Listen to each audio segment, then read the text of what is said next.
કેટલાક mutual fund myths એટલા વિશ્વસનીય લાગે છે કે ઘણીવાર તેને ફેક્ટ્સ માની લેવામાં આવે છે. ચાલો આવા 5 મિથ્સને સમજીએ. મ્યુચ્યુઅલ ફંડ્સ માત્ર વધારે પૈસા ધરાવતા લોકો માટે જ હોય છે એવું જરૂરી નથી. ઘણી મ્યુચ્યુઅલ ફંડ સ્કીમ્સમાં ઓછી રકમથી પણ રોકાણ શરૂ કરી શકાય છે. મ્યુચ્યુઅલ ફંડ્સ એટલે માત્ર સ્ટોક્સમાં જ રોકાણ કરવું. મ્યુચ્યુઅલ ફંડ્સ માત્ર ઇક્વિટી પૂરતા મર્યાદિત નથી. અલગ અલગ સ્કીમ્સ, ઇક્વિટી, ડેટ અથવા વિવિધ એસેટ ક્લાસીસના કોમ્બિનેશનમાં રોકાણ કરી શકે છે. એસઆઈપી અને મ્યુચ્યુઅલ ફંડનો અર્થ એક જ હોય છે એવું નથી.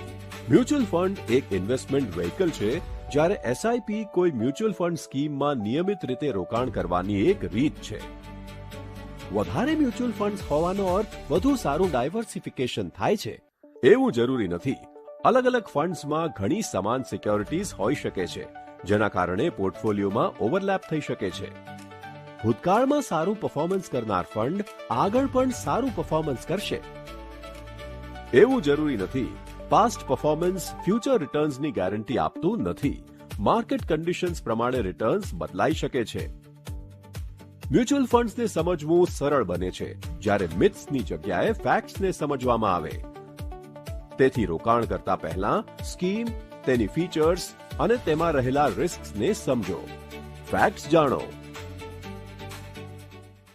મ્યુચ્યુઅલ ફંડમાંના રોકાણો બજારના જોખમોને આધીન છે. સ્કીમ સંબંધિત બધા જ દસ્તાવેજો કાળજીપૂર્વક વાંચો.